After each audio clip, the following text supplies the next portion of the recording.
우리 인생길을 걸어가면서 사람은 다 고난을 당합니다. 그런데 그 고난을 대하는 태도가 사람마다 다릅니다. 부정적인 사람은 늘 내 인생 뭐 그렇지, 내게 무슨 뭐 좋은 일이 일어나겠어, 내 팔자가 뭐 그런 팔자지, 그러면서 스스로 그 늪 속에 들어가는 사람이 있어요. 마치 딱딱한 유리공을 붙들고 사는 사람처럼 고난이 오면 굳어지고 결국 깨지고 마는 인생이 있는가 하면, 고난이 와도 그 고난을 대하는 태도가 달라서 지금은 내가 감당할 수 없는 고난이 왔지만 오늘 이 고난을 잘 이기면 미래에 다른 고난이 왔을 때 얼마든지 힘이 되고 그 고난을 돌파하고 나아갈 수 있는 원동력이 될 거야 하면서 고난을 견뎌내고 미래를 준비하는 사람이 있어요. 마치 고무공과 같이 찌그러들었지만은 다시금 원상태로 회복되는 것처럼 회복되는 사람이 있다라는 거예요. 좋은 일이 있을 때도 마찬가지예요. 유리공 딱딱한 것을 가지고 사는 사람의 굳어진 마음은, 부정적인 사람은 어떻게 그냥 재수 좋게 한번 내게 좋은 일이 일어나겠지, 다음에는 나한테 좋은 일이 절대로 안 일어나, 스스로 그렇게 보편적인 오류를 자꾸 범하면서 자기 그 길을 걸어가는 사람이 있어요. 그러나 긍정적인 사람은 내게 좋은 일이 벌어졌으면 감사하고 앞으로도 더 좋은 일이 벌어질 거야 기대하면서 소망 가운데 나아가는 어떤 이 회복 탄력성을 가진 사람이 있다라는 사실입니다. 저는 여러분들에게 감히 묻고 싶습니다. 우리 인생은 살다 보면 수많은 고난을 만나게 되는데 여러분은 그 고난 앞에 굳어지고 깨어져야 될 존재입니까? 아니면 고무공처럼 비록 찌그러지고 지금은 힘들고 어렵지만 잘 견뎌내서 다시금 회복 탄력성을 가지고 원상태로 돌아갈 그러한 인생이십니까? 오늘 본문은 우리에게 이 문제를 해결해 주고 있습니다. 오늘 본문 속에 보면 욥이 나옵니다. 욥이라는 사람은 욥기서 1장 1절부터 5절에 보면 아주 잘 나와 있습니다. 욥은 이렇게 소개를 합니다. 욥은 동방의 의인이었고 하나님과 동행했고 완전한 자였고 그의 삶은 어떻게 보면 하나님이 인정할 정도로 대단한 믿음의 사람이었습니다. 그리고 경제적으로 소, 나귀, 양, 염소, 우리가 생각하는 것보다도 더 많은 숫자가 성경에 기록되어 있습니다. 아주 대부였습니다. 그리고 자녀도 여러분 아들 7, 딸 3, 10명이었습니다. 또 부인과 함께 행복하게 살았습니다. 이분은 어느 정도 경건한 사람이냐면 10명의 자녀들이 밖에 나가서 놀다 오잖아요. 그러면 부모님 통제 밖에 있으니까, 시야 밖에 있으니까 아이들끼리 놀다 보면 얼마든지 본능적으로 세상 따라갈 수 있잖아요. 그래서 하나님 앞에 혹시 내가 모르는 사이에 죄를 지어서 하나님 마음 아프게 할까 봐 반드시 자녀들이 돌아오면은 번제를 드리면서 하나님 앞에 어떻게 했어요? 경건된 모습으로, 참회의 모습으로 나아간 그러한 가장이에요. 누가 보아도 욥은 대단한 사람이에요. 그런데 여러분, 어느 날 사단이 장난을 칩니다. 하나님의 허락하에 뭐라고 그래요? 욥이 모든 것을 갖췄으니까, 고난이 없으니까 하나님 섬기는 것 아닙니까?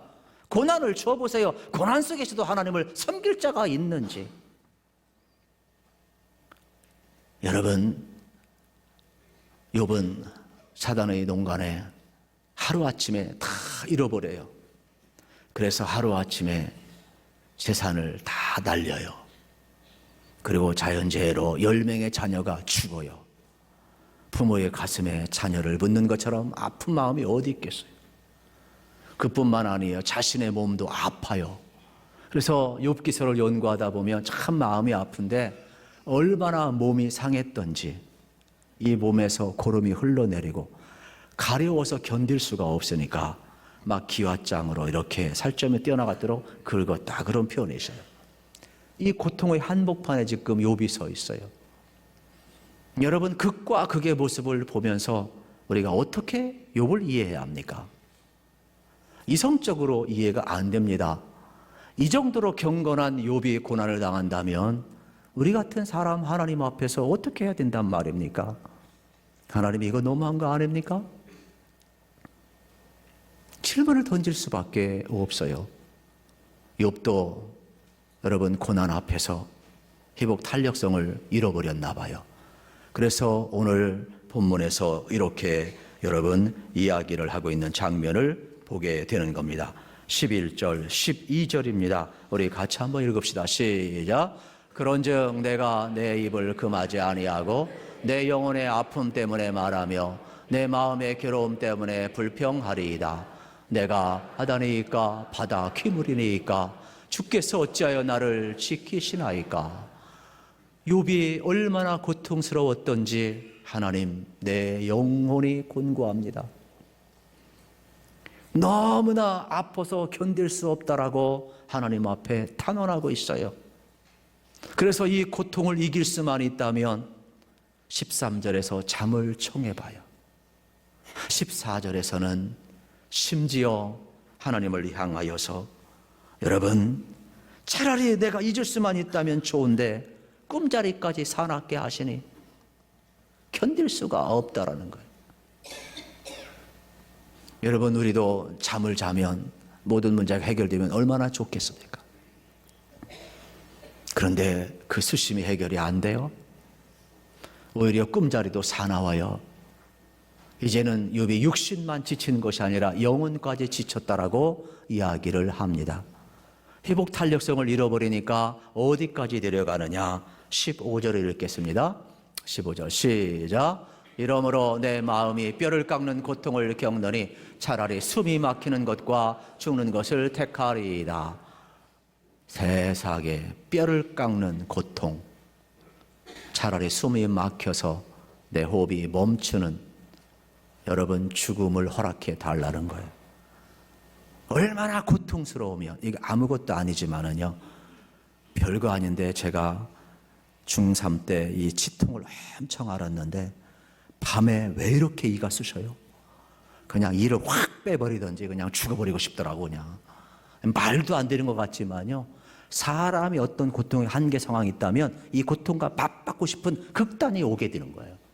저는 작은 고통 앞에서도 이렇게 몸부림쳤는데 여러분 욥의 고통은요, 이거 이루 말할 수가 없어요. 이성적으로 설명할 수가 없어요. 천상에서 벌어진 일들 욥이 이 땅에서 지금 당해야 하는데 과연 고난 가운데 속에서도 하나님을 섬기는가 안 섬기는가 테스트하고 있는 이 과정을 욥은 알리만무하잖아요. 그런데 이 욥기를 우리가 깊이 있게 파고 들어가 보면 욥은 이 고난의 한복판에서 서 있다라는 사실이에요. 욥만 그럴까요? 우리도 그렇지요.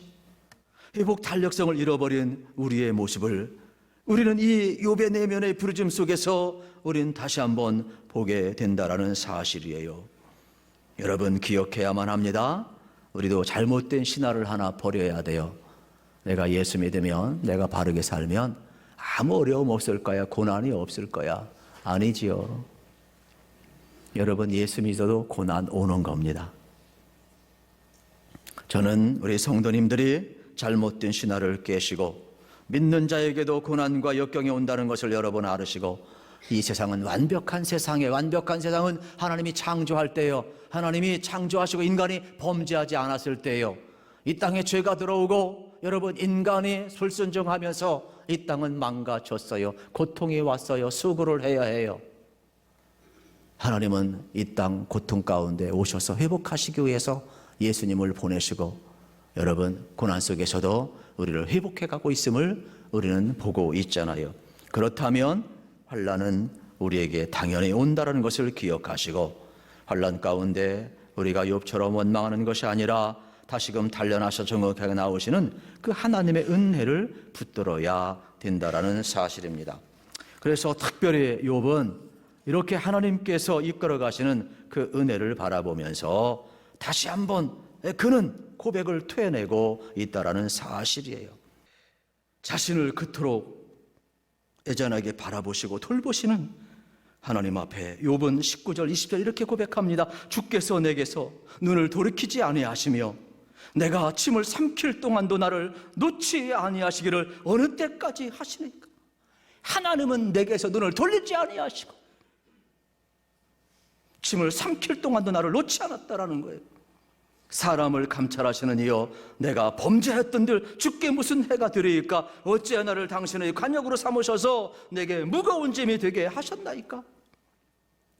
하나님, 나 같은 사람이 범죄한들 하나님께 무슨 해가 되겠습니까? 그냥 사망에 이르게 하면 끝나는 거지. 그런데 하나님은 내가 바른 길로 가지 못할 때 바른 길로 가도록 하나님은 나를 관역 삼으시고 나를 이끌어 가시고 교훈하시고 이 고난 속에서도 하나님을 바라볼 수 있도록, 하나님을 붙들 수 있도록 하나님은 세밀하게 지금 역사하고 있다라는 거예요. 오늘 우리가 이걸 알았으면 좋겠어요. 여러분, 우리의 회복 탄력성이 사라지는 순간에도, 우리가 당하는 고난이, 감당할 수 없는 고난이 온다는 그 순간에도, 설령 내가 인간이기 때문에 불평하고 원망하고 마지막 생명의 호흡까지 멈추고 싶은, 고통과 맞받고 싶은 그러한 여러분 모습이 우리에게 있다 할지라도 그 고난 뒤에 계신 하나님을 여러분이 꼭 바라보기를 주의 이름으로 축원합니다. 우리가 구름 뒤에 비만 있는 게 아니잖아요. 구름 위에 태양도 빛나잖아요. 우리 하나님을 바라볼 수 있었으면 좋겠어요.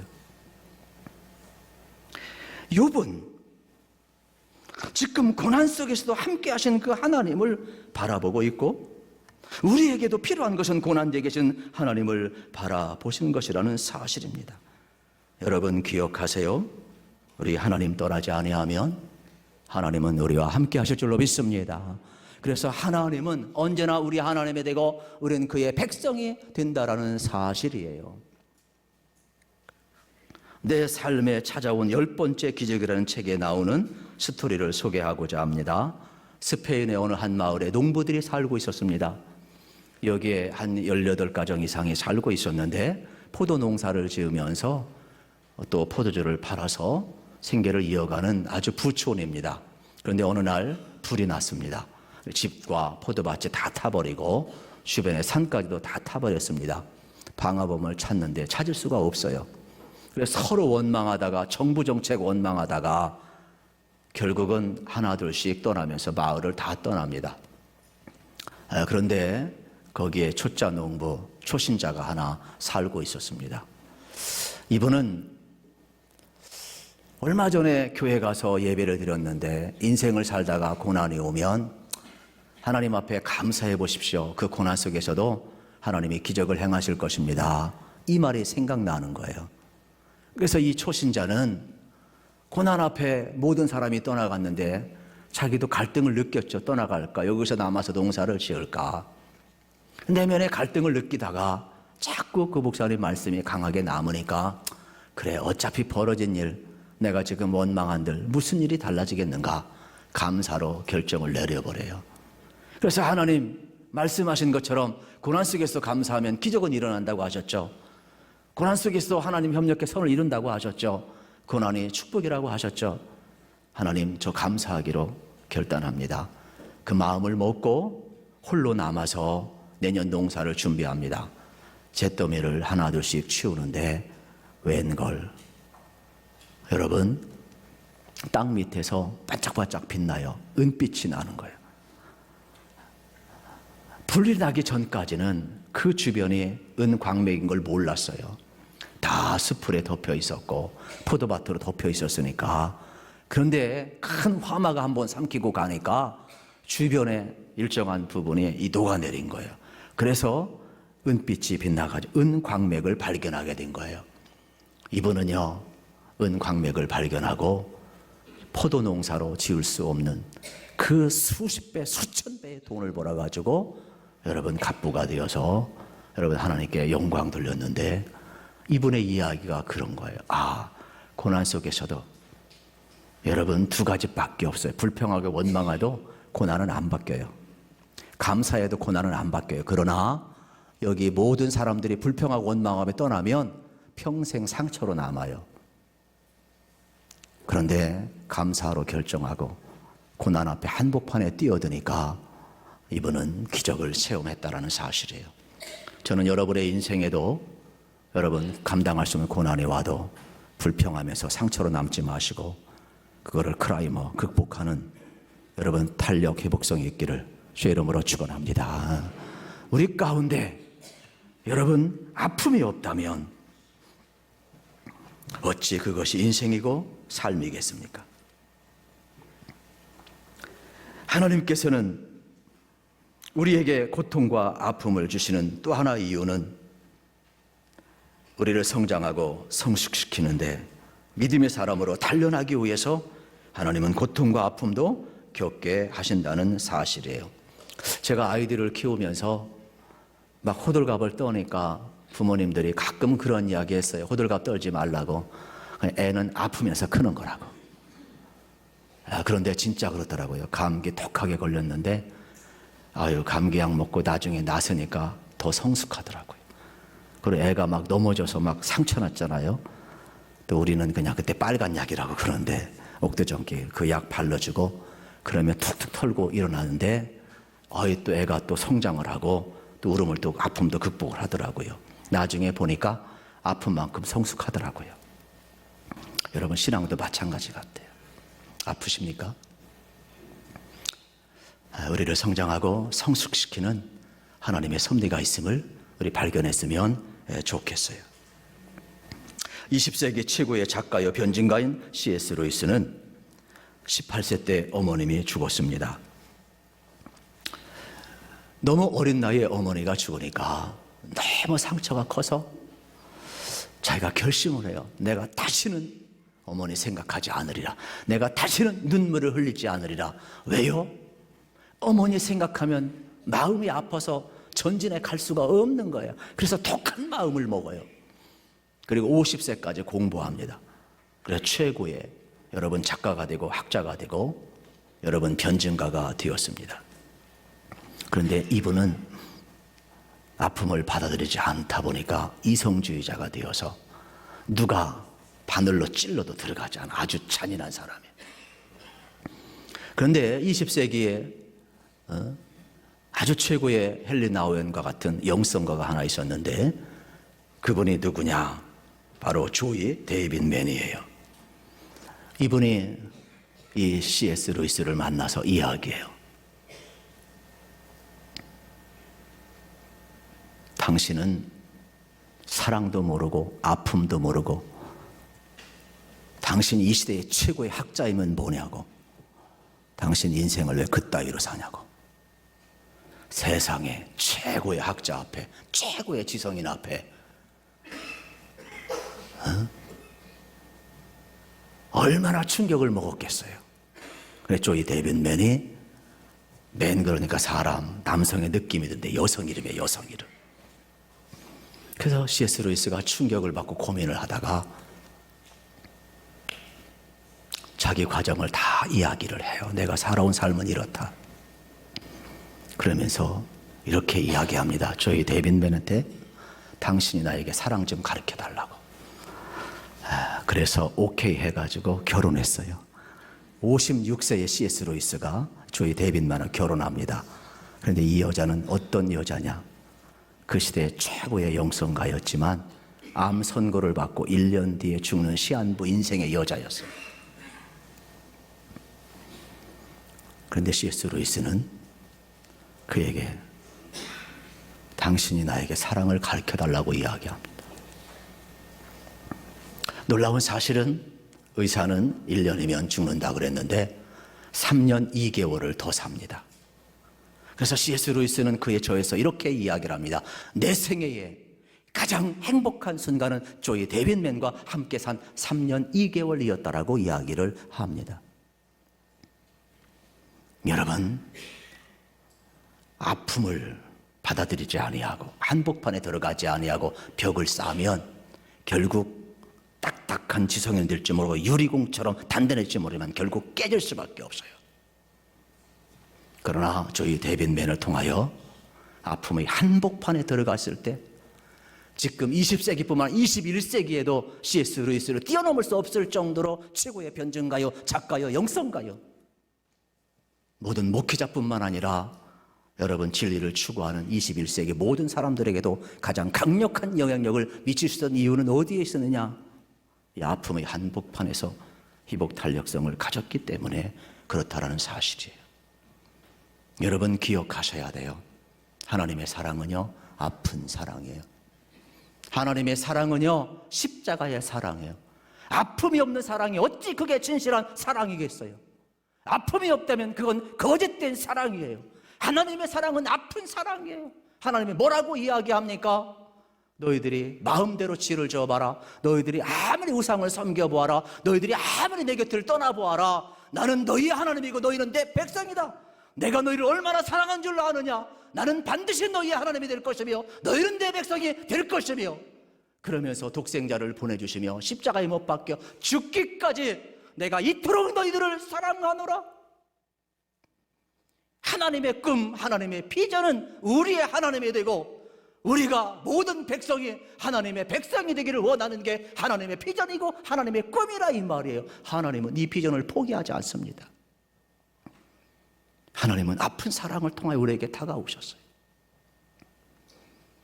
여러분, 우리는 기억해야만 합니다. 그렇기 때문에 여러분 십자가 사랑 앞에 감동을 받고 우리는 때로는 아픔도 축복이라고 말할 수 있는 것입니다. 아픔이 있어야 진정한 사랑이 되었 우리를 향하신 하나님의 사랑, 그 아픔을 통해 우리에게 전달되고 있는 것입니다. 저는 우리 교회 공동체가 그랬으면 좋겠어요. 우리 서로 기쁨도 슬픔도 함께 하기를 축복합니다. 우리 옆 사람한테 한번 인사합시다. 기쁨도 슬픔도 함께 합시다.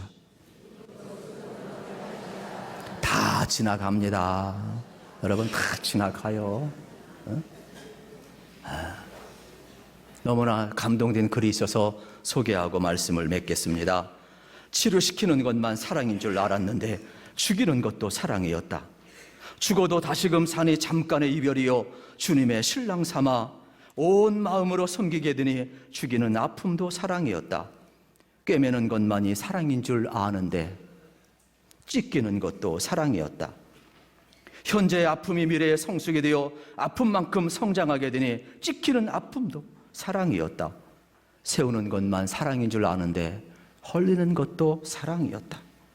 실패의 아픔이 참 교훈이 되어 성공을 인도하는 스승이 되니 헐리는 아픔도 사랑이었다. 매세의 형통함이 사랑인 줄 알았는데 풀무의 연단이 참 사랑이었다.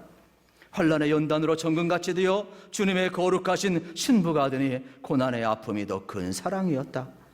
우리보다 우리를 더 잘하시는 주님께서 우리에게 하늘의 기쁨을 주시려고 준비하셨는데 환난도 아픔도 실패도 죽음까지도 우리를 사랑하시는 주님께서 하늘 기업을 주시는 준비였다. 우리를 사랑하사 복주시는 하나님의 형편없는 우리를 포기하지 않으시고 축복받기에 합당하게 만드시고 각자의 형편에 따라 견딜 만한 아픔을 주시니 그 아픔 또한 하나님의 사랑이었다. 여러분, 힘드십니까? 욥처럼 고난 가운데 있습니까? 우리 기억합시다. 그 고난의 한복판에 우리 주님이 계신 줄로 믿습니다. 여러분, 주님 바라보시기를 소망합니다. 그리고 우리 단련하셔서 정금같게 나오게 하시는 하나님의 섭리를 여러분이 받아들이기를 주의 이름으로 축원합니다.